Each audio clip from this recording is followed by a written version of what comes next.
Hello everyone and welcome. It's the final day of Framing the Future, a symposium exploring the potential of Web3 technologies to solve big global challenges. Many of you know us well by now, but just in case this is your first time joining, we are the Frontier Technologies Hub, funded by the Foreign Commonwealth and Development Office, or FCDO for short. We've been working together to explore the potential for frontier technologies to tackle global challenges. I'm Abby Freeman, co-founder of Brink and head of futures on the Frontier Tech Hub. I'll be your host for today. And I'm Lea Simpson, Abby's co-founder of Brink and innovation director on the Frontier Tech Hub. So for those of you who've been with us for the week, or even if you haven't, we've been on a bit of a journey over the 4 parts of this symposium. We began by framing the global challenges and thought about how Web3 technologies might provide solutions. We speculated about the future and potential future scenarios. Then yesterday we came back to the present to explore the risks, opportunities, and ethical issues that Web3 may raise. So today we're asking, what now? What needs more investigation and investment? And should we even continue to work with Web3 in our organizations at all? If so, how? We're streaming this talk and panel discussion here on YouTube Live, so welcome. And if you'd like to engage in this event, there are a few ways you can do that. We have a chat here on YouTube Live, so it's great to see a couple of you in there already. Hello, Julia, Mike.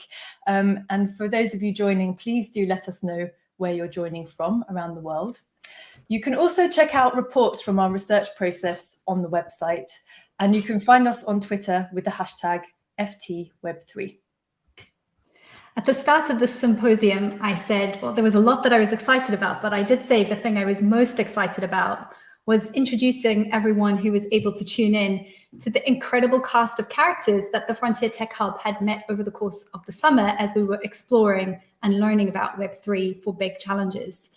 For those of you who've been part of it, hopefully you will agree that we have curated this symposium to give you a real sense, a broad understanding of Web3 from various vantage points. And over the course of this week, we've heard from those playing with and incubating these technologies, turning organizations into decentralized organizations, and running hatcheries like the friends that we have at phase 3. And there are others as well who we heard from who are applying various applications to things like carbon trading, storing education micro-credentials, and even trading livestock. Yesterday, we had the great pleasure of hearing from those who are keen that we all exercise a little bit of caution and make sure that we have checks and balances in place, ethical frameworks there at the ready but before we act. Hopefully this nuance, which was sometimes complimentary, other times less so, has had you either nodding along or shaking your head. Either way, we hope that you're starting to form a point of view about what all might be coming next and what you can do about it. And it's that kind of getting from insight and from opinion into action. That's what today is all about. Like Abby said, we're going to first hear from 6 speakers who are going to share their advice, their tips, their thoughts on what we should all do next. Please do pop into the chat. It's great to see the chats already starting to get going today. If there are questions that you want me to ask any of those that are about to speak, let it be known, and I will pick up the most interesting questions and comments and put it to them once we've heard them, once we've heard their lightning talk. After that, we have a keynote discussion with none other than Dame Wendy Hall, who is Regis Professor of Computer Science at the University of Southampton. Dame Wendy is also the co-author of 4 Internets, Data, Geopolitics, and the Governance of Cyberspace. She also tells me off a fair bit for using the word "the." I hope you enjoy it. And then finally, I have the great pleasure of wrapping up the session with some perspectives that we've been kind of gathering and gleaning and accumulating over the course of this week as the Frontier Technologies Hub, and where we think it might all be leading us. But for now, it is my great pleasure to start the lightning talks and to welcome Godfrey Lebo from Curiosity Exploring. He is dialing in from Calabar, Nigeria. Lovely to have you with us today, Godfrey. And he is going to talk to us about how he's been migrating Web 2 apps into Web 3 apps and training students how to do that. Hello, Leah. Thank you everyone for having me. I'm super hyped up to be here actually. So the truth is, Curiosity Exploring came into being after the president of Nigeria came out on national television and said, you will graduate from schools and have good degrees and the government will not be able to provide jobs for you. So that thought alone made us into thinking, okay, how do we be part of the solution right now? And so we ended up creating a form, a Google form that said, you want to be part of a community that um, does not care about your skills, whatever skills you had before, and just cares about building real life projects and learning from there so that at the end of the day, we are able to add value into society. We had that form up, and in 3 days, we had over 283 people sign up from 27 out of the 36 states in Nigeria. And that was just amazing in and of itself. It was about 6 foreigners. Now, from there, we started trying to see how we can learn the concept of programming and grow from there. So, starting from HTML, CSS, JavaScript, but in the context of building real life applications that try to solve problems. At some point during this, we noticed that interest started waning. And so, how do we bring back that interest? We decided to build a cryptocurrency token called a Mori coin under the Solana blockchain as a way of sending tokens to people for incentive to learn how to code and live right and help each other when they are stuck. That worked amazingly because the interest and excitement sparked back up. But since we've touched Web3, we got stuck there. We started thinking about, okay, how do we do more in this space? How do we use more of that freedom that we seem to have touched, right? So we picked up a project called the Raven Platform, and in that Raven Platform, the Raven Platform was more like an e-commerce platform where there are buyers and sellers and riders. We tried to see how we can make it a Web3 application where these sellers who are shop owners have control of their accounts. So at that point, you're not just selling goods, you're also selling services. So whether you're selling shoes or you're making shoes or even frying akara, it's no problem. Just come into the platform and create an account for yourself. And once you've created such an account, it becomes your own. So depending on the reviews you have, depending on the ratings you have, depending on the goodwill you have on the platform, you can decide to have that all into an NFT that you sell out. So your account can be sold out to another person, or if you don't want to sell it out, you still keep it. After we did that successfully and did that through IPFS, because we use IPFS to do our database, which made it all work out correctly, we picked up another project, Explorer. Now, the Explorer looked more like what WhatsApp is. But then we wanted to add in, still bring it into Web3. So what we ended up doing was, okay, so for every chat, there is some kind of token attached to it. And that token becomes a story for you. So you end up having a story for yourself from your chats. And if you want, you can bring all that your story, which is your chat, and sell it out if you want, like an NFT, just boom, and then you're able to sell it out if you want. If you feel like your content, the content you're generating is important, is useful, and you feel like, okay, let me sell it out to someone, you're able to sell it out easily and freely. Initially, we were working with this mindset that, okay, the quality and the sorry, yeah, the value of chat should be from the characters that make up that chat. But that didn't make a lot of sense because at the end of the day, you have a situation where someone can just type lorem ipsum and generate a lot of not worthy text and still be worth something that is more than that. So we collaborated with Grasper AI, an amazing platform as well. The CEO there is just an amazing young man, one of the most amazing persons I've met. And so with him now, the artificial intelligence they have, we are trying to use that to see how we can synergize and be able to add work with quality instead of quantity for the charts now to get the quantity of token attached to it. And that's also amazing in a lot of ways. The third thing we are working on is, as a platform that does a lot of training, we own the YouTube channel.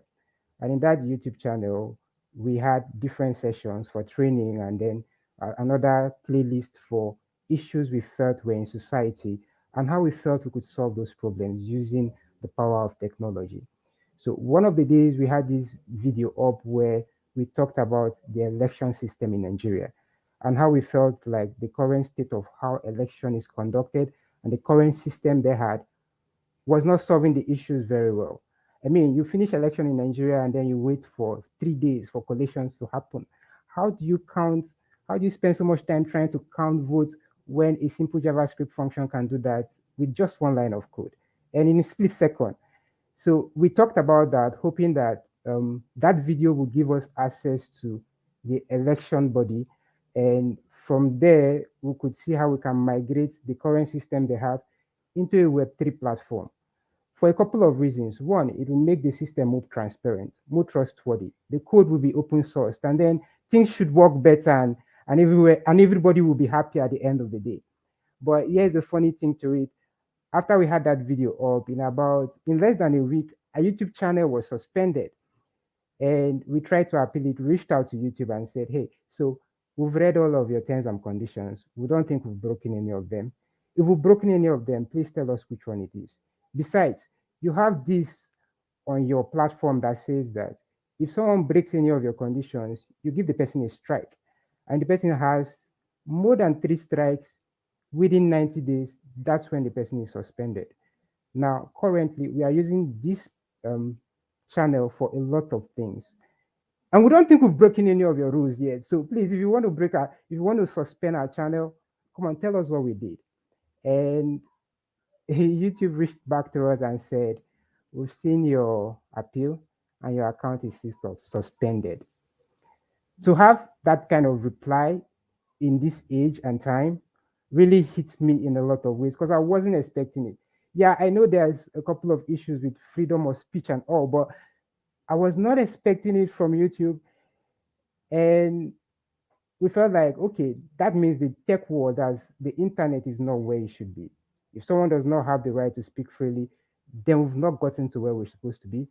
And so from there, okay, initially someone said, okay, create another channel. For what? If we create another channel, what are the chances that that channel will still not be dropped? And so the next thought process was, okay, moving forward, let's rather take that to Audacia. But we didn't want to do that as well. It didn't completely sink in. So we went all super regulatory and decided to build our own YouTube channel, our own YouTube platform. We're still working on that, and that's just amazing the way we are trying to work on it. Godfrey, I'm gonna have to stop you there. Although I'm sure I speak for everyone who's tuning in to say we're gripped, we're rooting for you. YouTube, we're on YouTube, so maybe they're listening. There's so much that you said that I'd like to pick up on, but specifically this kind of, as you're talking, the thing that's coming across is this theme that was emerging over the course of yesterday around, like, this isn't just about technology. This is a kind of mood of our time. And, as you were talking, this mood of, hold on, I don't want a decision to be kind of cascaded down to me as a member of a community. I want to take part in that decision-making process a little bit more. It was really coming across. So what do you think? Could we maybe get a couple of comments from you? Like, do you think that new generations are just like a bit fed up with the status quo, and what we're seeing here is a shifting mood to meet more decentralized ways of doing things, and the technology is just a part of that? Yeah, for sure. So the truth is, I reached out to a couple of other people. Now, to answer your question correctly, I reached out to a couple of other people who also said that their channel was also dropped, mostly from India and all. And to live in a world where that happens and it's taken for free, it's not cool. So yeah, it's more of a movement, to answer your question correctly. And that I think is what's more exciting about all of this. Yeah. Well, great. Thank you so much, Godfrey. And I don't know if you've been able to keep an eye on the chat, but there are some people who are saying maybe next time we'll host our symposium on your channel. Let's see. There's a lot of love coming at you in the chat. So do go and get involved. Yeah, for sure. And I think, sorry, I have to cut you. I think that you should back up your data very well, because it's possible that your channel might be blocked because I said what I said here now. So when that happens, wise words from Godfrey to back up the data. Thank you so much. Off to a great start today, with thanks to Godfrey and others in the chat. Next, I would love to welcome John Colomos from the University of Surrey. John is here today to talk about identity, fake news, and misinformation. Lots of light topics there, John. Over to you. Thank you. Good afternoon. I'm very pleased to be here. My name's John Colomos. I'm a professor at the University of Surrey, and I'm also principal scientist at Adobe Research. My research areas are at the intersection of AI and blockchain, so Web3. And at Surrey, I run Decade, which is a research centre exploring the potential of those two technologies to create decentralised platforms to support our future digital economy. And the lens that we're studying that through is the creative industries, which are perhaps one of the earliest sort of industries to see decentralization, in the sense that everyone is a producer and consumer of creative content, much like now with our streaming event today.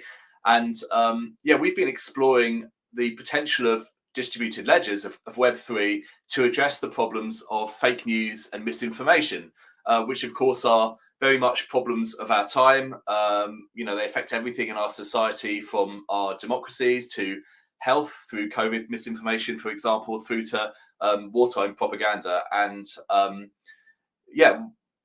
think distributed ledgers have, and more generally decentralized technologies, have a really interesting role in potential solutions in this space. So, I'm not going to introduce what distributed ledgers are. I see you're already on day 4 of this symposium. If I were to sort of wrap it up in a sentence, I would say, distributed ledgers are unique in that they enable multiple parties that don't necessarily trust one another to collaborate to produce a shared, trusted data store. And a killer app for that is really provenance. If you look at Web3, there are a lot of applications in the supply chain space, people using DLT for cross-border trade or thinking about that. Basically, food provenance is another one. But what we're interested in is media provenance, so the creative supply chain, and thinking a little bit about how we can use decentralized technologies to track the provenance of media in order to mitigate this threat of fake news and misinformation. So, so with kind of both my university and Adobe hats on, I've been involved in something called the Content Authenticity Initiative, which is really trying to tackle this this threat through provenance. When you look at people addressing the issue of deep fakes and fake news, a lot of people are trying to solve that problem through detection. They're trying to look at an image or a video and saying, has this video been manipulated or synthesized? And actually, not all manipulated media is fake news. Actually, most manipulated media, is told, people are telling stories through the edits they make to that media. It's a force for good. But it's only a subset, really, of manipulated media where people have abused these tools to tell false stories that it's a problem. So detecting manipulation in media is not really a way to detect fake news and misinformation. So we covered it from an alternative view, which is to present users with an audit trail, the provenance information behind a media asset that describes, who captured an image, what was done to it, how it was distributed, all the way through from creation to consumption, in order to enable consumers that maybe see that image on social media to make better trust decisions about that content. So it's the user that makes the decision from a more informed perspective. This idea of media provenance is something that's really been a major area of interest for me. Since around 2016, we ran a project called Archangel. You can go to archangel.app.uk to read about it. It was a partnership between Surrey, the Open Data Institute, which is a sort of open web standards institute founded by Sir Tim Berners-Lee, and also the National Archives in the UK. And we were exploring the use of AI to fingerprint digital media, store those fingerprints within a distributed ledger, a blockchain, immutably, and then enable people to verify that content had not been, tampered or corrupted during the curation of the archive, by basically comparing those fingerprints that had been stored on the blockchain. And this is something that we trialed across a number of archives around the world: the US, Australian, UK, Estonia, Norway archives, to name a few. It really was an interesting insight into how these two technologies, AI and distributed ledgers, can help address this media provenance problem. Now, so with sort of university and Adobe hats on, I've been involved in this thing called the Content Authenticity Initiative, which is now a partnership of over 800 organizations, all trying to tackle this problem of fake news and misinformation through provenance. A notable outcome has been an open standard called the C2PA. Basically, it's a way of embedding securely in the metadata of an asset this provenance trail. And one area that's actually not a technology that uses distributed ledgers, but actually, one issue that we acknowledge through that standard is that people can strip off this metadata. I mean, all social platforms do that, which obviously is a major source of fake news and misinformation, as well as attackers may do that, or legacy pipelines. And we've been exploring technologies where you can, again, fingerprint media, store those fingerprints in an immutable distributed ledger with reference to this provenance information, and enable people then to look up that provenance information as the media is encountered online, potentially without this metadata, in order to recover that secure provenance trail, and therefore make better trust decisions about the media. There are a number of other explorations we've been doing around distributed ledgers, things like, for example, self-sovereign identity schemes that could be used to assign an identity to a piece of media's provenance trail without necessarily over-disclosing, and other forms of decentralized organization for content signing, for signing this information. I think, it's a really interesting area. There's more to be done. Curiously, the barriers are not really technical, in my view. I think there are fewer technical than socio-technical barriers here. Until recently, I would have said the technical barriers are sort of scalability, but there's some great layer 2 and zero knowledge roll-up technologies now that kind of solve that, I think. I think the challenges are really adoption, onboarding users across all levels of digital literacy, and also the user experience, like communicating to someone that when we pass a provenance trail through the system securely, it doesn't necessarily mean that the content is true. If you take the example of like the Cottingley fairies, which is this sort of photos from the 1920s of fairies, of cardboard cutouts of fairies, it wouldn't detect that as being false, because it would just show you the provenance story from camera to consumption. And it's a little bit like the browser padlock problem, right? If you see a green padlock, does it mean that the content you're being served into your browser is trustworthy? Not necessarily. It just means you can be assured of the channel that it's coming through. And it's a similar sort of digital literacy and user kind of human factors question that needs to be addressed there, and is being addressed. I think that's all I've got time to say about this now, but I think there's huge potential for decentralized technologies in Web3 in this media provenance and mitigation of fake news space. Yeah. Thank you, John. So fascinating and really, really great to hear from you. It feels like this conversation couldn't be happening at a more timely time, where it's taking place in a week when the world's richest man, Elon Musk, has taken over Twitter, and in a matter of days has decided to charge people for the blue tick. And of course, that blue tick was the insignia that let people know they were seeing tweets from the person that was the named person that was making the tweet. So it felt like that blue tick was like a bit of safeguarding, a little bit of a kind of, you can trust the source of where this information is coming from. And then, of course, we're still counting midterm results, but then he took to his own platform and told people who to vote for. Over the course of the past few days, we've been learning about Web3 and how it interplays with other types of technologies. And I was wondering if you could make some of the work that you're doing real for us. Do you imagine that some of the provenance technologies might sit on top of social media? Or do you think we're going to be creating entirely new platforms with provenance that will be entirely baked in? How do you see it playing out? Well, certainly it would be great if social platforms adopted this standard. And I think, there are many questions still to be answered. I mean, I gave the example there of the green padlock, or, a tick's another example. I mean, these are all kind of indications that carry a positive message around, the verisimilitude of the content, but actually, perhaps something like an eye for more information available is another way of indicating that provenance information is there to be reasoned about, because otherwise you're sort of biasing people to believing that content is true. So, as I say, we're coming from the perspective of making people better informed and able to make their own trust decisions, rather than sort of suggesting to someone that content should be trusted. And this is, I think, an important distinction in us and others that are taking provenance approaches versus this sort of detection or classification approaches. But sure, I mean, the success of these sorts of decentralized technologies relies entirely on the adoption and the ecosystem that's built around them. And I think, there've been some really positive steps around that.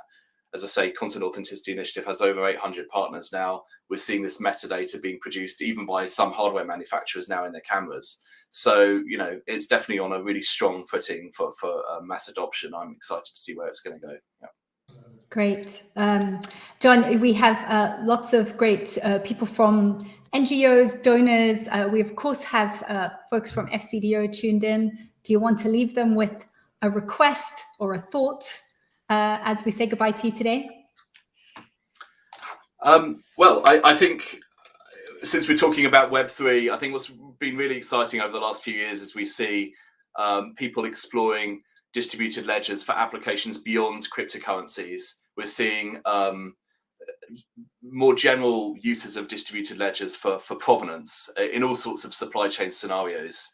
And I think that's really the killer app for DLT is provenance in its many forms. And I've talked about creative supply chain. I know there'll be others here today that talk about cross-border trade and other forms of supply chain. And I think the message would be, when you think of distributed ledgers and Web3, try not to think about cryptocurrency, because really the two can be almost entirely disentangled. And in my view, the most interesting applications are actually beyond the fintech space to these sort of provenance and supply chain use cases. Wonderful. Thank you so much, John. Great to hear from you. And do keep an eye on the chat, because there have been questions and thoughts popping up, and make sure that we've shared all of the papers that you referenced as well. Okay, next, it is my great pleasure to welcome Stephanie Itimi. She is joining us from CEDIA, and she's going to tell us why she believes regulation is essential to protect citizens in the Web3 space. Stephanie, it's over to you. Thank you so much. My name is Stephanie Itimi. I am a security enthusiast, and I'm super excited to talk about, in my opinion, why I think regulation is actually essential for the protection of people within the Web3 space. Now, when we're looking at Web3 refers to the third development of web technologies. So this includes decentralized applications running on blockchain. So it includes NFTs, which are non-fungible tokens, as well as cryptocurrencies. For this talk, I will focus on NFTs, as I've been working in this space extensively from a security perspective. Now, when examining the security problem that exists within the NFT space, the situation can seem quite dire. There are loads of kind of news articles showing threats, hacks. Even in March 2022, threat actors actually stole more than 600 million from Sky Mavis, developers of the famous NFT-based game Axie Infinity. And even according to the Privacy HQ 22 report, only 1 in 10 NFT owners have actually never been scammed or defrauded, which means 90% of the actors that exist within the NFT space have never been scammed or have been scammed. Now, when we're actually looking at the legal issues within the NFT space, in the UK, there are, in my opinion, 3 types of crypto assets. A crypto asset is kind of the UK's regulatory status that is kind of dependent on characteristics. And the 3 characteristics fall into 3 different categories. So security token, the second category is an e-money token, and the third category is an unregulated token. So collectibles and non-collectibles NFTs, unfortunately, are neither a security token or a e-money token, which means they fall under the third category, which can be classified as unregulated tokens. Now, the unregulated nature of NFTs and like the wider Web3 space actually raises many legal issues such as virtual governance, data privacy, IP protection, compliance, and infringement. And in my opinion, without legal parameters around Web3, a certain IP, which is intellectual property or copyright, actually remains a significant problem as to why fraud is inevitable. And I would say one of the first issues is that there is no legal definition of NFTs.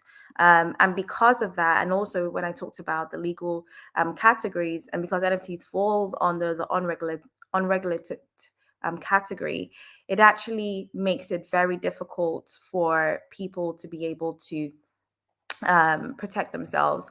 And I'm going to talk about 3 different issues as to why I think the 3 main legal problems different actors within the space need to look at, especially government. The first one is data hosting and storage of NFTs. Now, while NFTs are connected to a digital file asset via a link, this digital asset, unfortunately, can be deleted, or the server hosting can be filled or hacked, as we've seen in many cases. And this will mean that the NFT in this scenario would be worth little to nothing. And unfortunately, there isn't a law that actually addressed what rights an NFT owner would have in such a situation. The second area I think that needs to be looked at when we're looking at regulation is NFT royalties. Now, when we're talking about kind of the bread and butter, why people are attracted to the industry is the idea of creators being able to make money from royalties. However, a number of countries do not recognize resale rights, meaning that a creator of an art may not have a legal instrument for claiming your royalties. And unfortunately, there's very little case law or regulations covering smart contracts, which I think feeds into the next issue, which is intellectual property rights. At present, it's kind of unclear whether the minting of a digital token can actually grant legal ownership of an asset, whether it's physical or digital. And this is kind of due to the nature of the blockchain ledger technology. Now, when we're actually looking at regulations and kind of the benefits, I think by the government being a trusted centralized source for regulation, security, and rules, it actually creates clarity within the space, which doesn't exist. Because Web3 is a decentralized space, there isn't a centralized space for, securities, rules, and regulations. And the government can actually take ownership of that space, which would actually lead to the reduction of bad actors which exist within the space. The second thing is financial inclusion. Having a good set of crypto rules actually champions financial inclusions, mean giving communities which historically have low access to traditional finance to be able to access help and protection. And the third one would be safety. So for the benefits, I think governments, entities should partner with the industry, not in a hierarchical manner, but in a horizontal manner. And I think this is essential by the government being a critical friend with the industry by utilizing existing standardization that exists within the space and also utilizing the use of smart contracts. And I think by the government taking ownership as a critical friend, we can see the protection of the most vulnerable people that exist within the Web3 space. Thank you. Fantastic. Some really, really tangible advice to government there about acting as a critical friend and stemming some of those gaps in the legal frameworks that we have that are kind of leaving people open to be victims of all of this. How would you go about setting up these relationships? Where would you start? And would you start with, you're talking about government, but do you think that the donors and the NGOs who are maybe tuning in have a role to play as well and maybe supporting some of those government actors? Where would you begin with it all, Stephanie? Yes, I think definitely mapping. I think at first it starts with mapping the ecosystem, because everybody has a part to play within the industry, whether it's from NGO perspective or whether it's from the marketplace. So it's understanding who are the actors that exist within the space.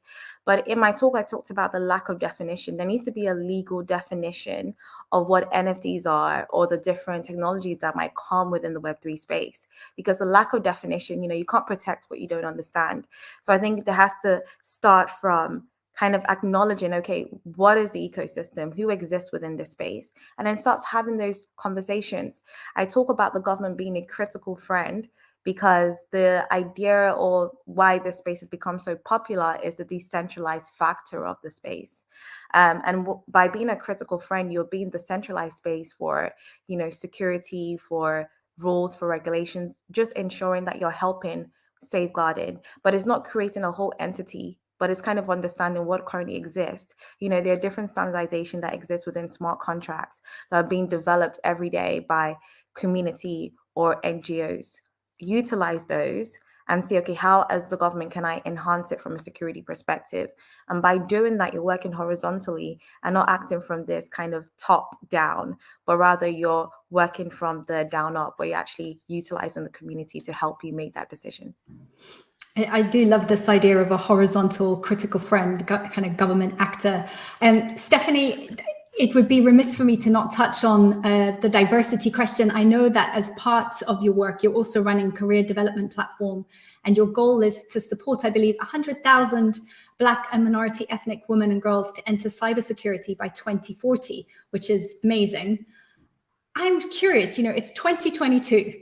Why do you think there's still such a diversity issue in tech, but in Web3? It still feels like the same people are kind of leading the charge, and they look like very, very few of us. Why do you think that is? I think historically, when you look at the Web3 space, a lot of the early actors came from the crypto space, and then the crypto space goes from the security space. And I know in the UK, only 16% of the sector within cybersecurity are women, which means 84% of the sector is men. So historically, seeing that example and seeing kind of security tends to have this kind of war tone to it, and boys club. And I think that deters a lot of women from it. Even, I kind of challenge companies to think about, when you're doing job descriptions, don't write it like it's a war entity, but use words like collaboration, change your communication to kind of remove the biases. But I think that, and also the lack of support as well for women that exist within the space, I think there is because security is such kind of a war, and I use war because I want to highlight this kind of harsh tone that sometimes exists within the sector. Because of that, it can deter a lot of people that don't normally feel like they exist within the space. And what we're really doing at CDEO is actually creating opportunities, whether it's mentorship and kind of demystifying this. People working in cybersecurity are men with hoodies, or you have to be a hacker. And it's understanding that there are different elements of cybersecurity, similar to economics, where you can apply it to different sectors. Every sector needs to be protected. And when you think about it from that perspective, it makes it easier. And also using those kind of transferable skills of every day as women, we make decisions. Should I do this or that? And you kind of weigh out your options. Similar, you apply that to cybersecurity, you're assessing risk, and then you're trying to think about protection. But I do think that by 2040, we do, are going to be able to kind of push those boundaries. And we've seen already, I think in the wider space, we're seeing a lot of work done between women, trying to get them into the industry in software development and coding. And I do think that in the future, this will be applied to cybersecurity. I hope so. Stephanie, it's been a real pleasure to chat with you today. Thank you so much for sharing your wisdom with us. Next up, we have Nick Davies, who's going to be joining us from the International Chamber of Commerce and Centre for Digital Trade and Innovation. Thank you, Nick, and over to you. Good afternoon, everybody, and thanks very much indeed for the opportunity to address this audience today. And I'd just like to start by picking up on one of Steph's points there and actually pushing it just a little bit further. I should say that I'm also half in government as a innovation lead in HMRC, but my non-governmental view is that government needs to be slightly more proactive than just a critical friend. I think jurisdictions across the globe who frankly are further advanced than the UK in this area are those where government has sort of recognized that they don't necessarily know all the answers, and they've set up collaborative frameworks for working with the tech companies and with the with industry more generally to explore how this tech can really help. And the whole essence of it is that it is about collaboration and distributed systems. That's the very point. It's not something that a group of sort of boffins can go into a room and develop on their own. It really does depend on the development of frameworks, what I call minimum viable ecosystems, to explore the use cases where this stuff is best deployed. And my area as the director of the Centre for Digital Trade and Innovation here in ICC is on international trade. And as John suggested, this idea of provenance and greater transparency and visibility in our supply chains is, in my view, absolutely critical if we're going to not just solve the short-term issues that we've got with the fragility of our current supply chains, but the longer-term issues facing the globe around global warming, about sustainability, biodiversity, and equality. Then I think increasing the accountability and visibility of supply chains is absolutely critical. We need to know exactly where our stuff comes from. We need to know how it's been produced. We need to know what its carbon footprint is, so we as consumers can make sensible and informed decisions about how we are contributing or not to the aspirations for net zero and sustainability, and making the world secure for people like Steph and Godfrey from the younger generation. So I think this is a real opportunity here for government to recognize that there is real policy delivery opportunity here, based not just on the technology, but on the fact that we've now got legislative frameworks either in place or in the offing. For example, the Electronic Trade Documents Bill, which received its second reading in Parliament just this last week. We've got our digital economy agreements and free trade agreements that I'm sure some on the call may have been involved with, which says, yes, let us in the UK reach out to our trading partners and develop platform-based, ecosystemic founded mechanisms for developing bilateral and multilateral trading mechanisms, which show that those products that we are using, right from the raw materials through to the manufactured things like silicon chips and so on, are produced ethically and can be produced in a way that they can be reused, so that the Earth's resources are not depleted over much. And that way, government, if they need to, can intervene and can ensure that we pay the correct price for something, not the current artificial cost. And if government needs to intervene to make non-SDG compliant goods more expensive, then that is the place we can do it. And that really comes to the essence of what I think is the subject of the talk here, which is that digital environment, that whether you call it the Web 3.0, whether you call it the Internet of Things, whether you call it the distributed world, it's that digital place where money, data, and physical representation of the world out there come together and really offer us a transformational mechanism for contracting and transacting in the future. And that really has huge implications, not just for trade, not just for commerce, but for the foundations of our polities and our democracies, because it brings in a much less centralized and a much more sort of democratic, potentially, situation, and as Godfrey covered in his talk. Now, I think many of us here in the Western world think that we've got democracy pretty much taped. I'm not absolutely sure about that.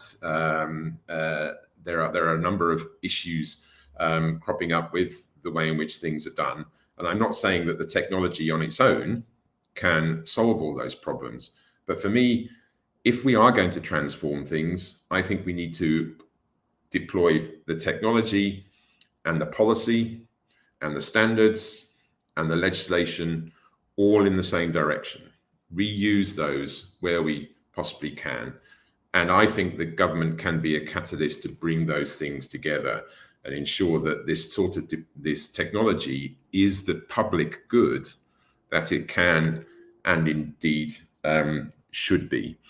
So I think sorry, I'll just so I think there is a finish your thought. Yeah.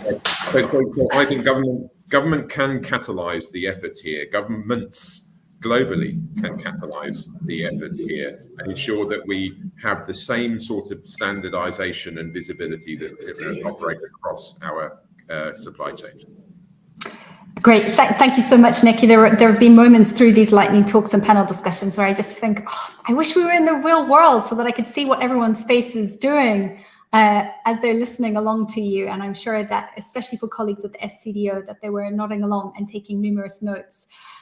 Before I let you go, I was hoping that you could make the opportunity real for us.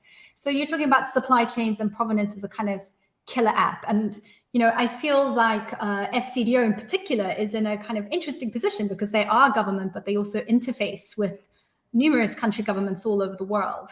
Yep. Before I let you go, what are the policy and or investment decisions you think they should be making today? What, the FCDO or the other? Yeah. Well, we've got an opportunity here. If I can blow the trumpet for the UK here, we've got an opportunity here. We've got the tech, we've got the legislation, we've got the standards, we've got the inclination. Why don't we set ourselves up for being the center of interoperation and technical deployment for good globally? Now, I think we can do that, and we can do it based not just on some rather dry policy issues, but on some real social change, equality, net zero, leveling up. All of those things can be contributed to. And we can harness the commercial interests of those big companies out there that want to just make money. That's fine. Not just make money, but make money in the right way and make it for the right reasons. And enable the making of that money to be linked to good SDG compliant behavior, not just because they can exploit people and countries further down the supply chain. So I think all the ingredients are there, and I think there's even some political will there. Then, if we can just bring together the people and and as John says, it's not the tech that's a problem; it's the people that's a problem. Always is.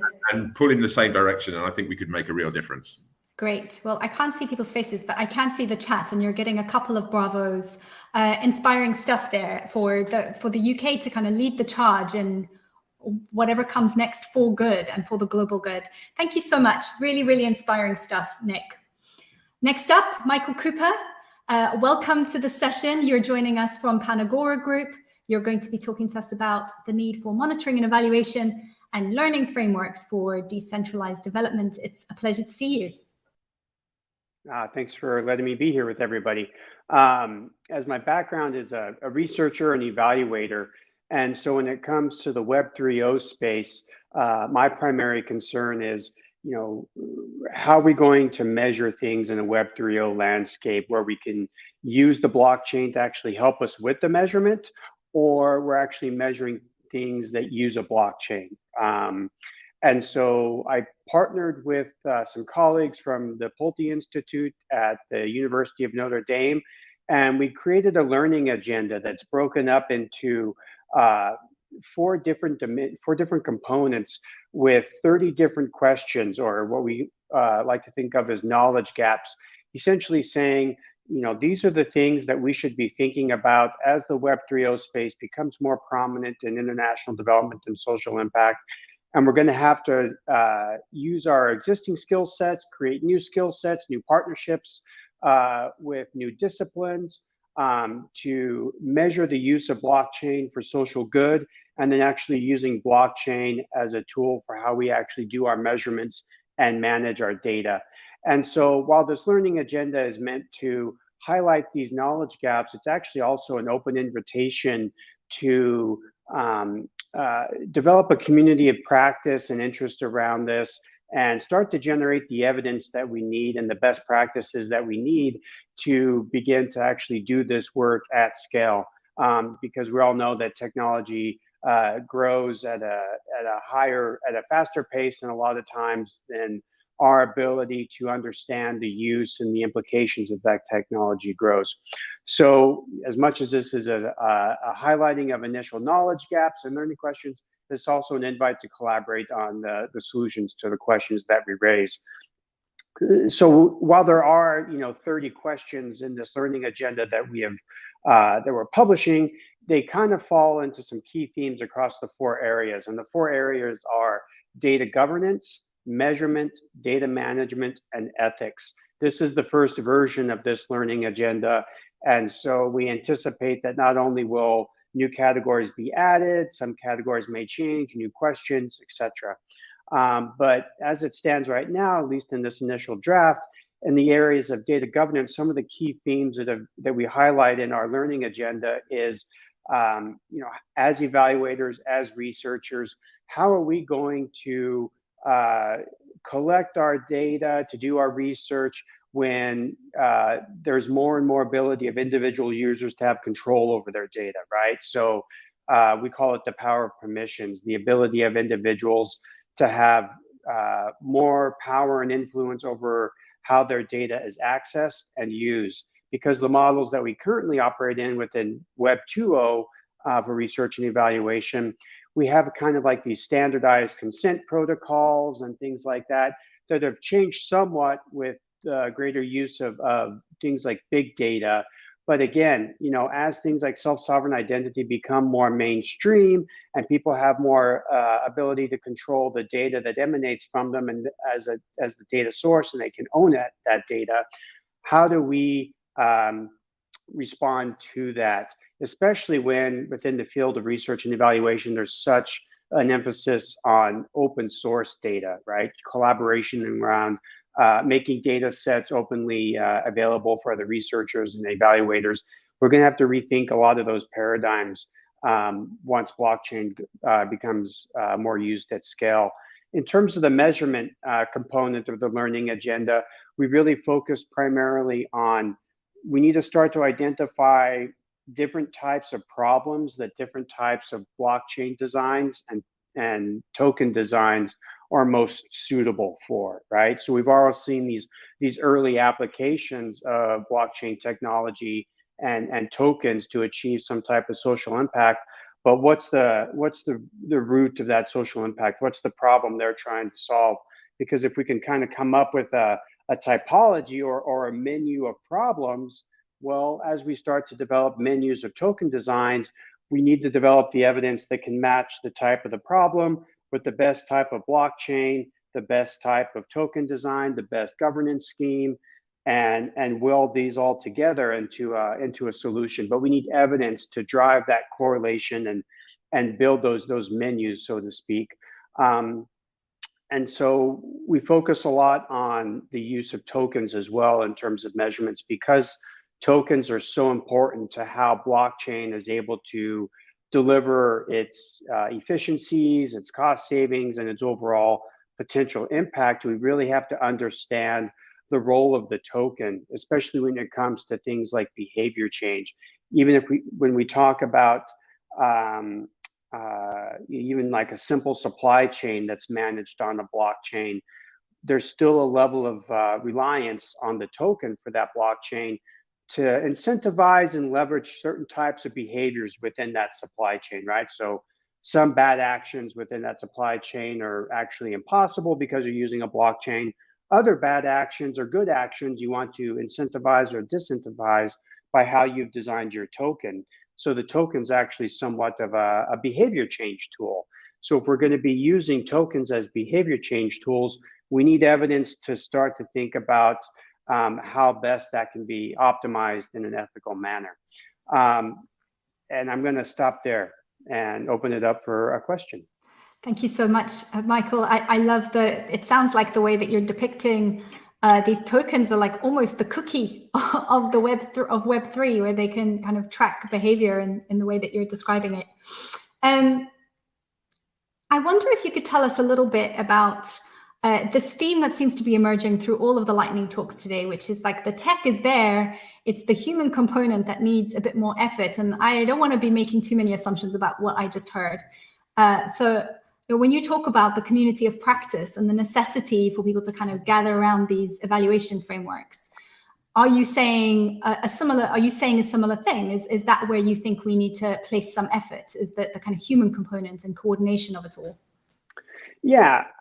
So for example, this learning agenda is part of a larger research effort that we have, where we partnered with, token engineering personnel and folks from places like block science, crypto economics professionals from the Research Institute for Crypto Economics in Vienna. And so as there's a lot of new disciplines and skill sets that have emerged with Web 3.0, and we really need to collaborate with these new skill sets and people to for these solutions. Otherwise, it's just not going to work. And that's actually probably the biggest challenge we've noticed, is getting the social scientists and the social impact and the folks in the social impact space to really be able to communicate freely and collaborate freely with the folks in the tech space. It's culture, it's terminology, and purpose, and it is weird to say that that's probably the biggest challenge we raised so far, is collaborating in the way that we need to. Yes, yeah. People complicate things. I wonder if you could dig into that a little bit more. I personally would love to know what kinds of incentives you're designing and what kind of behavior change you're hoping to engineer with these tokens. Can you lift the lid on some of that for us? I mean, I always think of it as a spectrum, right? So, there's very simple, within our activities, our international development, social impact activities, some of them are very simple, right? Immunization campaigns, whereas some of them are much more complex, mitigating domestic violence and things like that, things that are more culturally rooted. And it's all about the behavior change that you're trying to leverage. Is kind of like the complexity spectrum that I think about. And so we've seen tokens being used for more simple behaviors like supply chain activities and things like that, where the behavior change is somewhat minimal. Well, our question is if we really want to use Web 3.0 at scale, then we're going to have to start to learn to design those tokens in a more collaborative fashion to account for more complex behavior change that we need to solve some of these more pressing social issues. Great. Thank you so much. I feel like we could have gone on for at least another hour. Really appreciate your thoughts, Michael, and thank you very much for joining in today. I can't believe it's the final one of our lightning talks already. It's been such a whirlwind. It's been so fun. I've learned loads. Finally, it is my pleasure to welcome Robert Lerney to the stage. If it is a digital stage, welcome. Robert joins us from Digital Catapult, possibly one too many introductions today, Rob, where he's going to be talking about data sharing from supply chains to supply networks. It's over to you. Yes, thank you, Leah. Thank you very much for the invitation to speak here. My name's Rob. I'm head of technology for distributed systems at an organization called Digital Catapult. We are a UK government-linked organization who specialize in advanced digital technologies, so distributed systems and Web3, but as well AI, Internet of Things, 5G technologies, and immersive and virtual reality. So in my world of distributed systems, we've been doing this work now for a little over 5 years. We have been exploring the industrial applications of distributed systems, starting off, of course, with blockchain, because that's the big sort of sexy name out there. But in reality, the Web3 toolkit's quite a bit larger. So Web3, in a sense, you've probably heard this over the past couple of days. It's about rethinking what it means, rethinking what the internet means, rethinking what peer-to-peer connectivity can bring. So to me, some of the core principles are around sovereignty. So that's sovereignty of the individual, sovereignty over your own data, whether you're an individual or a company. There's aspects of changing the way that you provide rights over data and access to people. So access to data or access to new audiences, audiences access to their stars or their idols and vice versa. And then finally, there's an aspect of changing business models around all these technologies. So if now I am sovereign in my data and I am sovereign in myself and I can prove different things about myself through such as self-sovereign identity technologies, and I have data stores that are distributed around the world, and I can track and prove stateful events around myself using blockchain, for example. What would that change for business? What would Uber look like in this world? Do you need a company called Uber anymore? Or could it in fact be a verifiable ride-sharing infrastructure that becomes a truly social economy, where individuals know that the driver has been correctly validated, has been correctly rated, that the vehicle has been correctly maintained, The data can be sent to whichever family members need to see it to know that you're safely on your route home. And when you arrive there, the payment is automatic without having to go through any centralized point. So Uber without Uber is how I like to talk about this, because we know the data, we know the operations. Why can't those be encoded into something like a smart contract so that they can be trusted and run as a shared infrastructure? So those are some of the things that we like to think about with Web3, where the future is going here. And we're partners with John Colomos on the Decade project to look at some of these particular aspects about what the future digital economy could bring. So talking about where we should go next with Web3, and talking in particular about data sharing and supply chains. At the moment, supply chains mostly run on a combination of goodwill, combination of trust and personal relationships, emails, phone calls, and Excel spreadsheets being sent back and forward. Seems to be how many are running. And if you think about how people are thinking of future supply chains, so we do a fair bit of work helping the demand side to understand these supply technologies. As you've seen from a few of the people talking earlier today, there's a load of energy and a load of skill and intelligence in the supply side of these technologies. So people building or supplying these technologies. It's the demand side that needs to understand these a bit better and understand how to onboard or use them, or how they may be disrupted by them if they don't start thinking differently about their futures. So we work a lot with the demand side, aviation industry, UK nuclear industry, UK construction, other large sectors here in the UK, particularly around areas of shared pain. So carbon accounting, when a organization wants to actually be able to run live carbon accounting, what are the precursors, the tech precursors they need to be able to do something like this? When an organization wants to be able to track and trace waste, nuclear waste, for example, and we've got a report out about the experiments we've been doing in that space with startups being given the opportunity to do some building for large companies. That's how we like to work.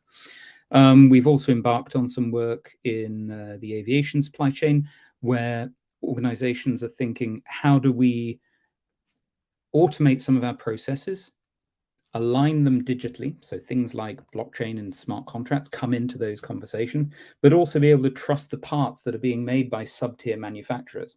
So this may involve verified credentialing, for example. Once you've serialized the part and you've got a credential issued against that part, when I receive it months later and I'm about to put it into an assembly, I want to know the exact provenance and history of that individual part and what technologies are there today. Well, you could either go to a centralized database, everyone trusts the single database, or you change the way you think and you create a supply network wherein everyone it's no longer a hierarchical top-down contract enforced system. It's a system that's mutually beneficial, where people actually elect to come into the ecosystem because they know they're going to get more out of it. It's a difficult concept to get into, which is why we like to talk about one other aspect that has just loosely been mentioned here, which is around the future of data sharing. So in many people's minds, data sharing means, here we go, give me all your corporate data. There we go, bam. Did you build this part correctly? Oh, here's all the data that goes with the part. And that's the bit you trust. What if instead we could use advanced mathematical techniques or cryptographic techniques such as zero-knowledge proofs and other mechanisms, federated learning, for example, in order to be able to trust the data? So I cooked this cake, at 160 degrees. You don't need every single minute by minute time temperature step. Instead, you can wrap a mathematical proof around the entire data set, provide that mathematical proof, and you can now know that, yes, you really did bake that cake at 160 degrees. Imagine this in accounting. Is your firm solvent? You don't have to give over all your books. You run a mathematical proof over all your data, and you provide the proof that you are solvent. How about cross-border transfers? Someone wants to know if a particular thing is in your shipment. You no longer have to give a breakdown of every single item in your shipping manifest. You can instead mathematically prove that something belongs to the set of questions or something is outside of the set of questions. So at the moment, for example, companies that have foods manufactured overseas and bring them over have to provide, I believe, complete ingredient lists. And of course, that's a trade secret. And so companies are very reluctant to give over raw data and trade secrets. But there are now ways in distributed, and particularly when you think about this in a distributed network sense, that providing proofs or providing digests, mathematical digests of information, or being able to undertake remote learning, much like the way that our phone keyboards learn how we type without centralizing the model. Instead, they learn from everyone's individual phones.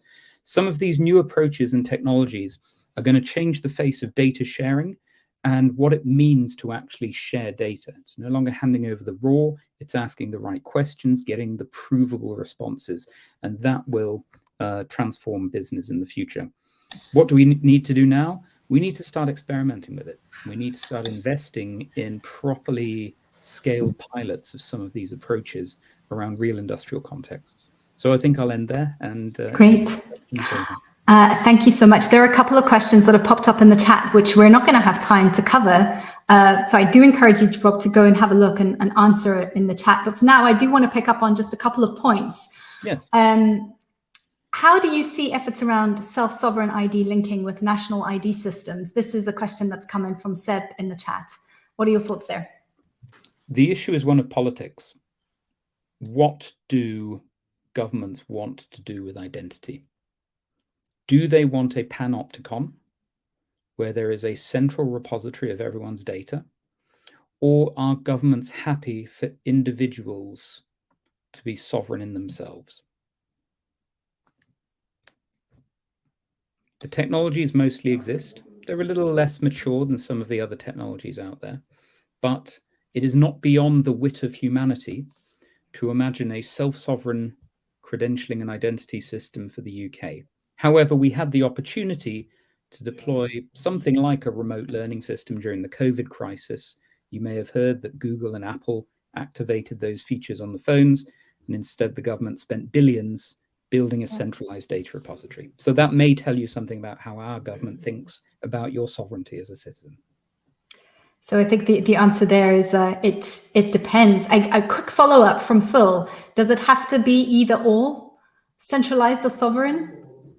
I'm not an iconoclast. I don't believe that we should do away with the machinery of government. I don't believe that we should, or a crypto anarchist. I don't believe that we should do away with established institutions. They have extremely important roles to play, but you could now be granted a digital equivalent of a passport, for example, that you are then able to hold, able to break down into individual provable domains so that when you turn up to the nightclub using the backed credential gifted you by the government, you can prove you are over 18 rather than holding out your entire ID page for the doorman.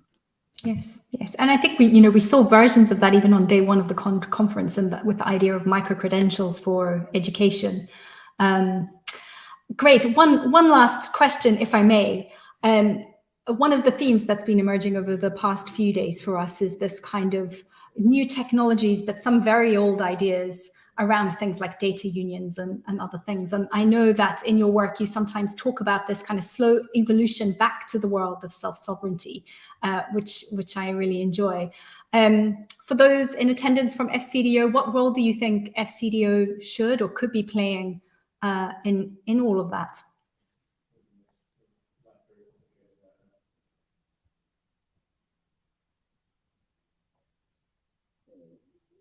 Oh, is that for me or is that for the FCDO to answer? No, that is very much for you. I thought maybe we had a... Oh, sorry, I'm not. I thought you were talking to the FCDO members of the audience. What could the FCDO do? You've heard a lot of good examples here today. So vaccine certifications, people, displaced persons needing proofs of credentials who may have smartphones, smart devices, people being able to access bank accounts or do things like this. There are very interesting things there. Any cross-border elements where you want to rethink what it means to have data sharing. I am against the idea of data centralization. I am against this idea that in order to get more from your data, you need to pull it all into one place. I do think we now have the technologies to go out to the data itself or to instead wrap the data in different ways to get that value from the data at rest, rather than having to pull it all into one big lake or data swamp before you can start to process it and get data out of it. There are cases where you will need to do that, of course, but we should be open to exploring newer technologies and techniques. Super. Thank you, Rob. I hope you don't mind me putting you on the spot with a big question there to end your talk with us, Right. and also to bring us to a close for all of the lightning talks. Thank you all so much. The lightning talks have been really, really vibrant. Loads of great chat on the YouTube channel as well. And we are over to Abby now. Thank you so much, Lee. Our next speaker is someone who believes Web3 is going to be very important for the future of the digital planet. So whether or not that's a view that you share, I think we will all agree that this talk is going to leave us with many rich insights and provocations for us all. So we're going to move now to a closing keynote discussion. And for that, we're honoured to be joined by Dame Wendy Hall, Regis Professor of Computer Science at the University of Southampton. And she's also co-author of 4 Internets, Data, Geopolitics, and the Governance of Cyberspace. So you can see why we're very excited to have her here. We're going to pass now to Lee, who'll be in conversation with Dame Wendy Hall, talking about the kinds of things governments, NGOs, and private sector organisations might do to make sure we don't move fast and break things this time around.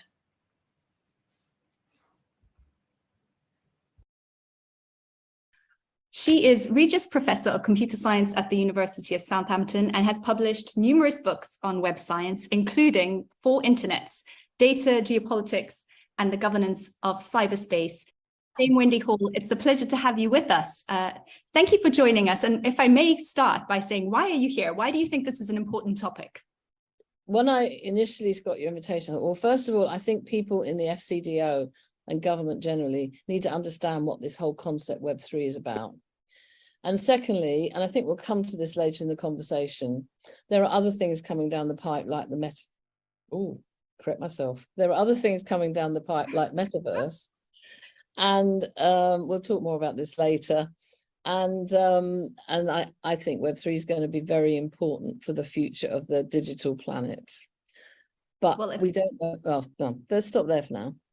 It's great to hear you say that. Of course, we agree. And over the past few days, we've been hearing from all manner of people who are working in this space and experimenting in this space. But I would love you to ground us, please, in the idea of the 4 Internets, so that when we're thinking about what might come next and what might be in store for us, that we have that kind of global perspective. So perhaps like a quick lesson on what the 4 Internets are and the kind of important things for people who are listening to take into consideration. I've got a thing about using the word, the book's called 4 Internets, and this will come back in the conversation. I will say that we talk about the internet, and there is one actual, we still have one global, open and free, ubiquitous set of protocols that are the basic protocols for managing the infrastructure of the internet to enable the computers to talk to each other.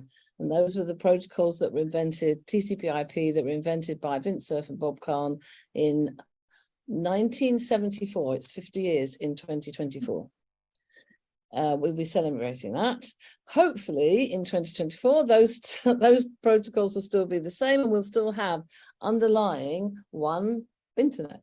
But what we argue in our book 4 Internets is that there are at least 3 types of internets that have emerged in an abstract sense because of the different cultural values of the different geopolitical pressures on the internet and the different cultural values, the different ways that data and internet and AI, apply to AI as well, are regulated in different parts of the world.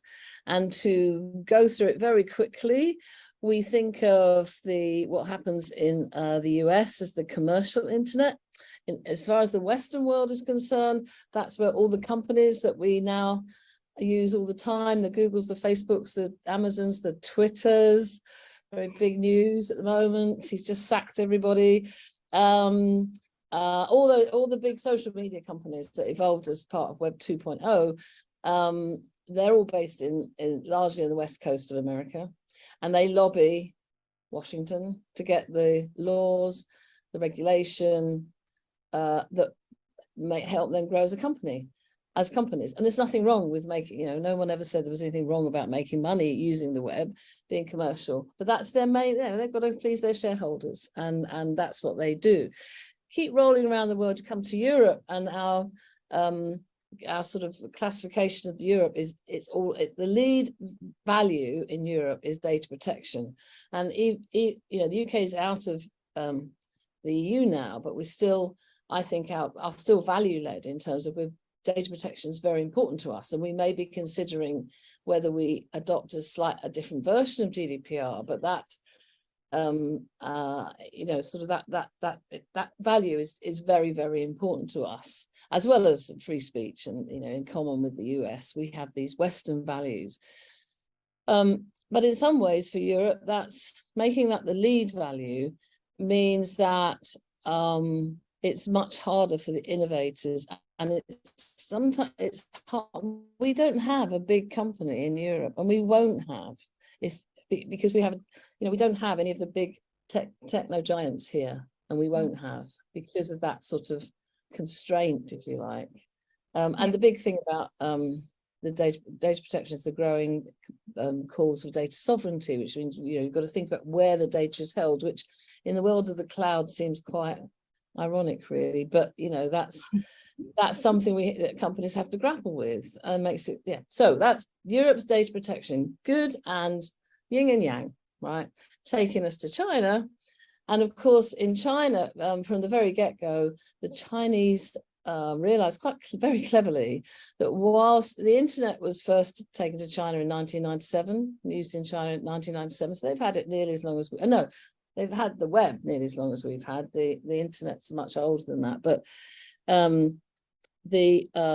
you can use the idea of the original idea of the internet was to share information openly and enable computers to talk to each other over a global network. And the Chinese saw that was both good for people, they could exchange information, but they also saw that it was a way to control and to see what people are doing. And so from the very get-go, they've had this sort of surveillance approach, which is with the basic understanding that the Chinese government have access to any data, and suppress freedom of speech and all the things that we would argue, we value very highly. In some ways, the Chinese version of the internet, we call it the paternal version in the book, is safer for people, which is why we call it the paternal version, because the Chinese clamp down much more on your behavior on the internet. We don't. We've let it all hang out. We've let it all, people do what they like. I mean, we've got the GDPR approach in Europe, but generally, and people do what they like, and somehow we behave much worse on the digital planet than we do in the physical planet, and we don't, nasty things happen. And the big question is, who's the censor? Who decides what content to take down? In China, it's the government, but for us, who is it? Do we just let, we've got in the UK, online safety bill. We've got the online, exactly, Elon. We got the online safety bill coming through, and there's of course we want to protect our children, but who's the censor? Who do we say, well, it's up to you companies to take the content down? What do I want? Meta to be the company that decides what I can and can't see? And it's this three-way, you've got government, you've got the companies, and you've got society, you've got us as individuals who should have some rights over what we can and can't look at. Anyway, so those are our 3+1, if you like, for internet. And then also in the book, we talk about we call it the Moscow spoiler mule. We don't give the Russians the credit of being a separate internet. Rather, they use the internet to try and achieve their aims as a country, which can be through, trying to put a misinformation around, and the hacking culture, which isn't just not Russia, but there are other countries in the world that do this as a matter of course. And that's been played out a lot in the Ukraine war. And then we also have a chapter on India, because India is a very big country and has done extremely well in terms of developing digital identity through their Aadhaar number. So that anyone in India, even if you have no birth certificate, no proof of who you are, you can have a digital identity. You can have access to the internet, access to online banking, which has been incredibly beneficial. But depending on how the governance of that goes, will depend what sort of internet India emerges to be. And then you've got other, you've got what's happening in Africa, the rest of China. So, we're currently about 60% of the people on the internet, 60% of the planet has access to the internet, which means there's 40% to come. Most of those will be in rural areas of Southeast Asia, India, Africa, South America. So, the internet could have a very different look and feel in 10, 20 years' time. Well, that's exactly where I'd like to take the conversation next, with that grounding of where we are today and this notion of 4 internets. What is your take on the future? Now, I know before we recorded this interview, you said that you changed your mind on Web3. I'd love to know what else you're changing your mind on, and if you were going to speculate wildly with us, where do you think it's all going, and how do you see it evolving? Okay, I'll preface what I say by saying the first time I saw Tim Berners-Lee demo the World Wide Web was in 1991 in Texas, San Antonio, Texas. I looked over his shoulder as he was demoing it, and I thought, well, there's nothing new here. This isn't going anywhere. So you really shouldn't take what I'm going to say. Take your speculations with a grain of salt then. But I think it's very important to remember, and that, shall we go through the generations of the web, basically? We went through, we tend to call the first version of the web, Web 1. And this was Tim with his, well, I think I said earlier, he had a vision, he had a dream, and it was to create, to build on the internet, open protocols that allowed anybody to put a document on the internet and have or look at any other document on the internet, and anyone to be able to create websites and to develop applications on the World Wide Web. Initially, you looked at the web through browsers. The first browser that most people would have seen at the time was Mosaic. And as I think I said to you earlier, Mark Andreessen and Mosaic in America tried to get Tim to change the name of the World Wide Web to Mosaic. But Tim has always remained neutral in terms of commercial ventures on the web, and stuck with his guns and kept the World Wide Web neutral. And Mosaic, of course, became Netscape, and then famously Bill Gates said he didn't want anything to do with the network, and then changed his mind overnight and developed Internet Explorer, which for a long time is the way we got onto the web. But initially people just read. You read the web, and then the browsers and the commercial companies developing the browser technologies made them more interactive. Tim always predicted people would want to write as well as read on the web, and we did. We just loved it. We loved being able to write our blogs, put our photos up, put our videos up. There was YouTube. There was what was it called where you put your photos before Facebook? And there was one place. Yeah, and we loved it, and that was Web 2 is effectively read write, but that was the famous phrase Web 2.0 was coined to be for the companies and the commercial activity, or the sort of activity that was going to emerge around a read write web, and that's the social networks effectively. Yeah. So Web 2, and that was a fantastic money maker for the people who had the insight, the entrepreneurial flair to build those companies. And they're so dominant in our lives now. But the problem is they operate, because Tim gave the web away, people expected anything on the web to be free. So you couldn't sell Google, you couldn't sell Facebook to people, you weren't going to pay for it. So you had to give it all away to start with, and then find ways to monetize it. And it's a long story, but effectively advertising and basically selling your data to other people so that they can advertise to you is the way that these companies make money. And we have no control over any of that.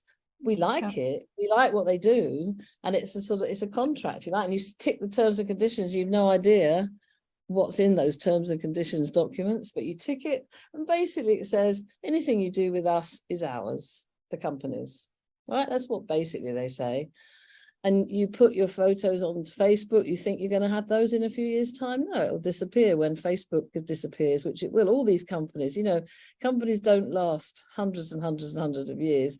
So if you expect your photos to be around, if you want to archive them yourself, okay, there's, but it's not just the photos and the videos that we won't keep for our families in the future. It's also the data we give them. And we have no real control over that contract. So there's privacy, security, trust issues there. And so, for a long while, people have been thinking about, well, how do you fix this? How do we fix it? How do we make the web so it's something that is safer for us, that we have a part in society in controlling and managing our own identities, with the government regulating where it needs to, and companies that help us engage with the services we want, because we want to be part of social networks. We want to look at Netflix. We want to be able to shop online. But wouldn't it be a good thing if we had control over all that data that's created about us, rather than the companies, all the different companies having control, and some control over our digital identity and that legal entity, sort of abstract entity. Abstract, is that the right word? That sort of legal concept. Yep. And so that's really where Web3 comes from. It's the idea of read, write, and own. It's coming from the sort of cryptocurrency world, and using the technologies that have been developed for that world, and largely blockchain. So most Web3 plays, in fact, some people would define Web3 as being this sort of play of ownership of your data online, and they use blockchain because of the advantages that gives you on securing the security of your data. And if you have a contract with somebody, if anything changes, that is secured through the distributed ledger facility in blockchain. I could go on forever, but we haven't got that much time. No, it's great. And I'd love to dig into just a couple of the things that you said for those in attendance who will be listening to you and will be really inspired and will be thinking, okay, so what should I do with it? And, I love the analogy that you've drawn and the comparison that you've drawn with the browser that Mark Andreessen created, unlocking the potential of Web 1.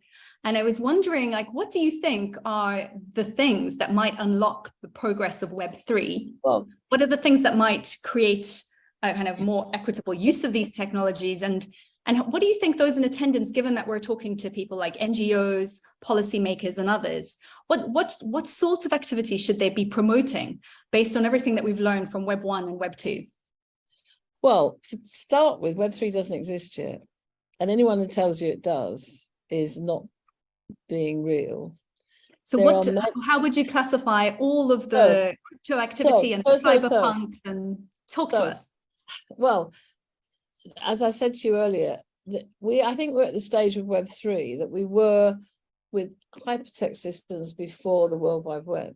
So I've been part of the hypertext community. Hypertext is just about using computers effectively to create links between bits of information on different computers. And that concept was defined by Ted Nelson in the 1960s, right? Tim used that idea, building on the internet, the decentralized nature and open nature of the internet, to create the World Wide Web. But before he did that, there were many competing commercial hypertext systems, including my own at Southampton called Microcosm. There was Guide, there was Note Cards, there were any number of commercial systems that were not interoperable, that you could only buy them for an IBM PC or an Apple Mac, or you couldn't. The beauty of the web was anyone could use the protocols. You could use it on any machine as long as you had a browser that could pick, you could type a URL into and get access to the other computer on the internet, and all the domain name service and all that grew out. ICANN, everything grew out of that, but that was the basic principle, was the hypertext link. That's what web is, HTML, HTTP. And but we're at the stage just pre-Web 1 now, where we know we want to do this. We knew in the 1980s the world needed hypertext systems, yes, right, to enable us to share information on the internet or between computers. And we're there at the moment with Web 3. We know we want to change the way it is at the moment.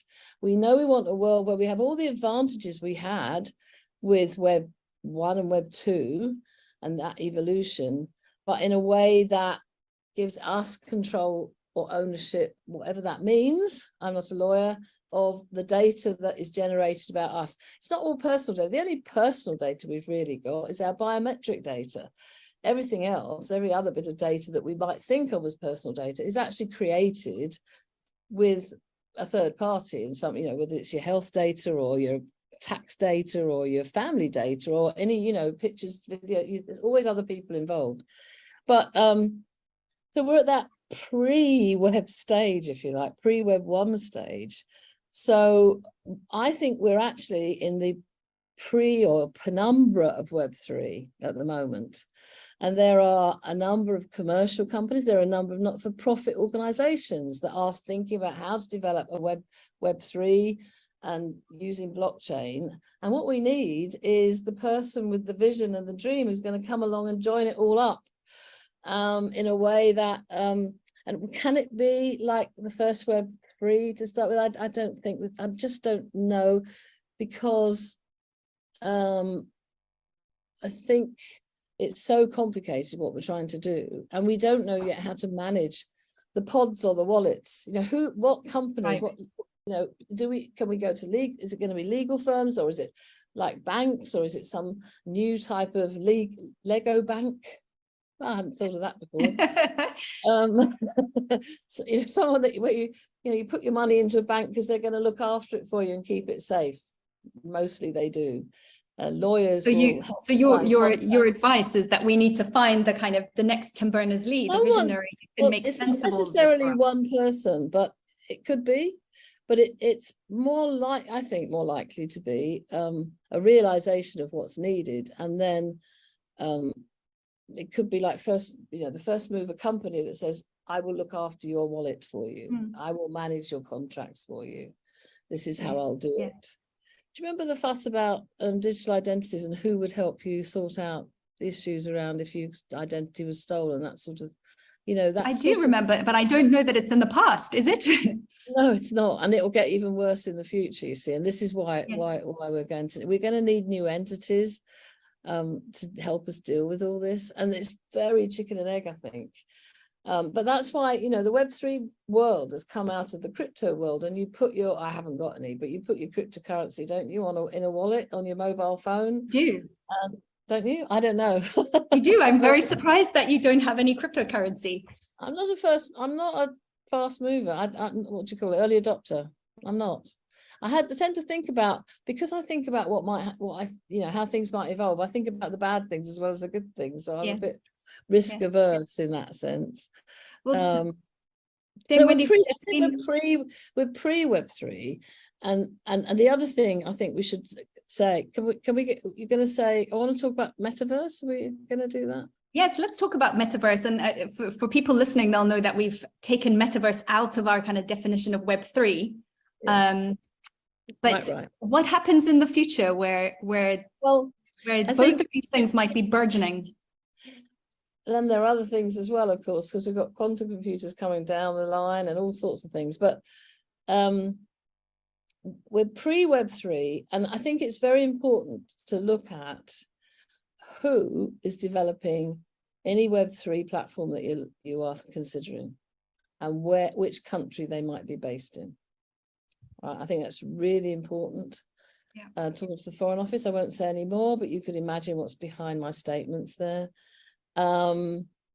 Just think TikTok. And the other thing is that I was quite skeptical about Web3. I'm a fan of Tim's, and I've very much been following Solid. And if Tim's doing something, then I think it's an interesting thing to think about, and as a way to do it. But I've become more convinced, not necessarily that that's wrong, the way Tim's doing it at all, but we need something like Solid or Web3 with blockchain. As we look at the world of the God, I've got to correct myself again. As we look at the world of metaverse coming down the line, and why I keep saying that is that metaverse, there is no the metaverse. It won't be like the internet, because they're very commercial plays. They're coming from the game playing world, and you will have to pay to have access to. You might get in for free through the front door, but the things you use in any metaverse, you might play in, you'll be paying for. Unless someone comes along and says, well, here, I'm going to give away this metaverse structure, anyone can play with it. But the issue of digital identity is going to be crucial in metaverses. Privacy, security, trust around how whatever metaverse you play in uses your data. And at the moment, it's the Wild West. There's no regulation. Everyone is developing different, there are different ways of doing things, different goggles, different data privacy conditions, and how do you move from one metaverse to another?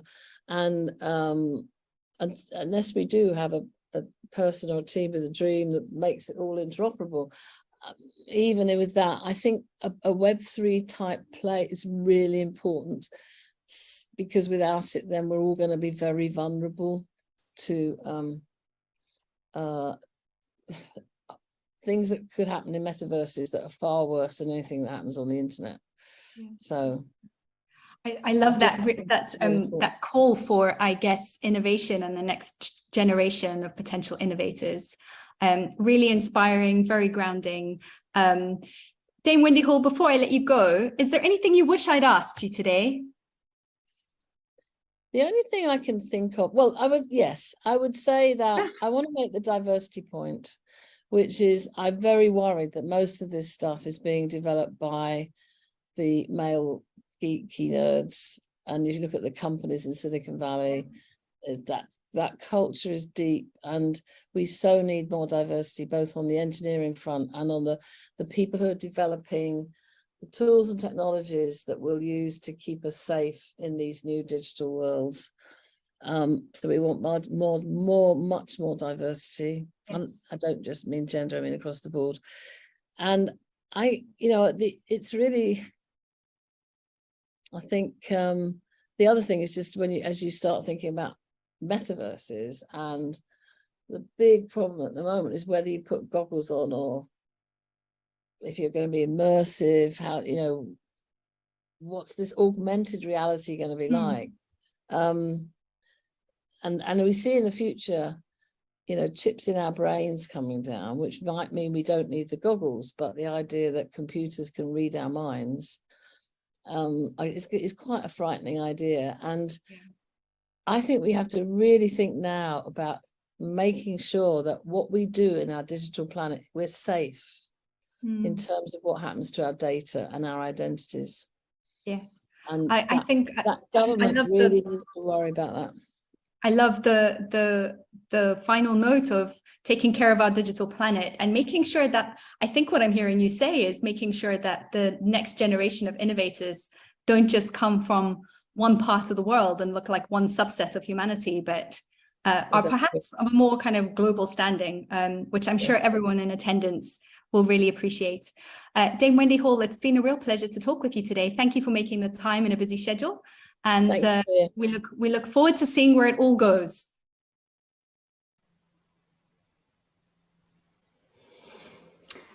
Wow, so I am here and I can't quite believe that I'm about to close the symposium with help from Abby in just a few minutes. It has been such a great pleasure to commission this research and curate these past few days to start meaningfully exploring the potential of all things Web3 for global challenges.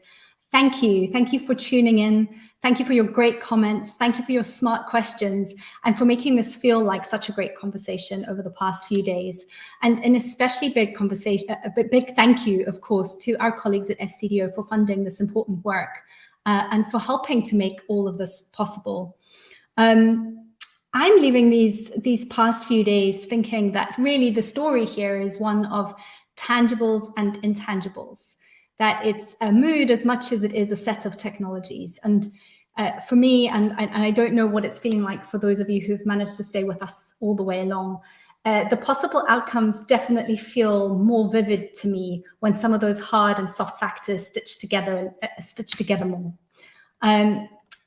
This version of the web that Dame Wendy just described, that allows us to read, write, and own what we work on, it comes into sharp focus when I think about the kind of mood of this times, as well as the technologies that are available to us.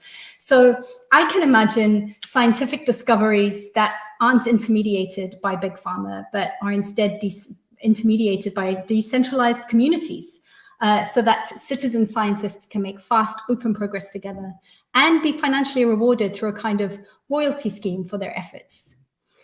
I can imagine, as a grant maker, I can imagine setting up a grant fund as a distributed autonomous organization, or a DAO, so that people impacted by these investments can make decisions about how the money flows.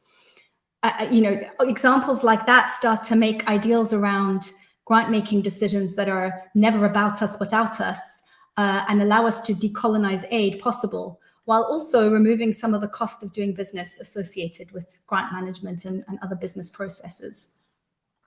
I can imagine, for instance, a digital future where privacy is a given and is baked into our user experience, where you don't have to know what a VPN is to be confident that your information isn't going to be sold off to a third party, and where there's no switching cost if you want to leave one platform and go onto another, because your identity or data points that it consists of are seamlessly portable and interoperable, as we've heard from speakers across the past few days.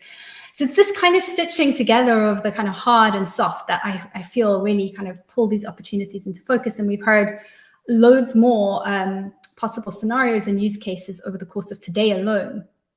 But within this mix, we've also heard from speakers, especially today, that actually it's human nature, it's the pesky humans, pesky people, and the cooperation that might be most tricky of all. So along with some things that we might think about doing, here at the Frontier Technologies Hub, we've also been talking about all of the ways that we might need to be. So I will share just a few of the things that are on our mind. So first of all, things that we might need to do. Yesterday, it was such a pleasure to welcome Dr. Becky Faith into the discussion. For those of you who missed us yesterday, 6 years ago, it was Dr. Becky Faith's report on the top 10 technologies for development that actually resulted in the Frontier Technologies Hub.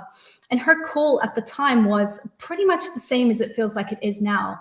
These technologies are coming, and donors, NGOs, and those who have a duty of care need to be in the arena, not just talking about it, so that they can help shape what comes next, and to make sure that it's not just shaped by a privileged few. Dame Wendy Hall talked about this too, and so did our friends at Phase 3 and others over the course of the week, to make sure that the right people are at the table this time around. I personally leave this week's discussions wondering who's going to invest in the funds for women in Latin America, South Asia, and Africa, who might be shaping the next decade's technology, and who amongst us, possibly in the audience, might be investing in those talents and those innovators. And then, of course, along with some of those carrots, we're also thinking about the sticks.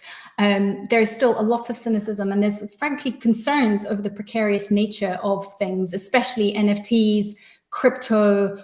For governments and policymakers, I wonder what can already be done to hold the purveyors of these new things to greater account, so that citizens don't find themselves at the really sharp, sticky end of volatile markets and greed. So there are lots of things that we can do. The call to experiment has been kind of resounding and exciting. But so has this call for different ways that we'll need to be, more about demeanor and intangible stuff than it is about technology. Here's some of what we've heard. We've heard to build on the work of others. We know it's a very human inclination to want to invent and make things from scratch. But actually, the simplest way for us to keep pace is to avoid the lure of shiny new things and learn from history and build on the strong existing foundations that we have through digital principles and frameworks that can support us going forward. We have heard, I think, sometimes explicitly and literally that we're going to need to be humble. We're not going to get this all right. So initiatives like the observatory that was set out by Careful Industries yesterday will serve as a kind of mechanism for what will need to be adaptive policy. Part of this way of being is a need to slow down in order to make better progress. And I'm kind of feeling an encouragement to think about velocity over speed in the next steps that we take. The approach is set out in ways that we might be able to sandbox new ideas and keep watch for unintended consequences.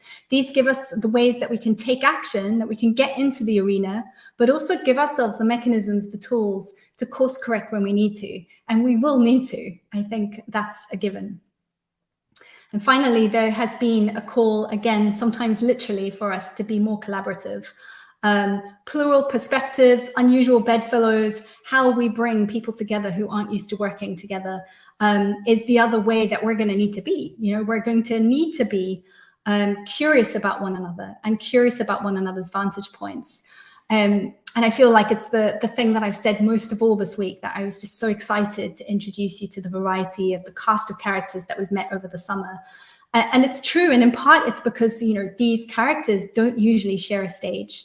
Hopefully you've all benefited and enjoyed hearing from the variety of the kinds of people that we've heard from. I really hope that we keep seeing these kinds of people in the same place as we move forward. And I think it's kind of beholden on all of us, on each of us who are interested in this space, to rally with others, rally with those who are like-minded and want to do better with this next web. Anyway, I will leave it there. Much of my thoughts and opinions and concerns and hopes have been changed over the past few days. I've added some to the list. But for sure, I'm more convinced than ever that it's not a question of whether Web3 is hot or not, or if it's a flash in the pan or a panacea or any of those kind of binaries, but more on how we can play a role in shaping what Dame Wendy Hall calls our digital planet together. Thank you so much, Lee, for those closing words. So we'll be drawing the symposium to a close shortly, but before we do, I just wanted to share with you a few ways you can continue to follow along and keep the discussion going. So to stay in touch, we have a website and you can head there. It's frontiertechhub.org, which is going to be coming at you in the chat shortly.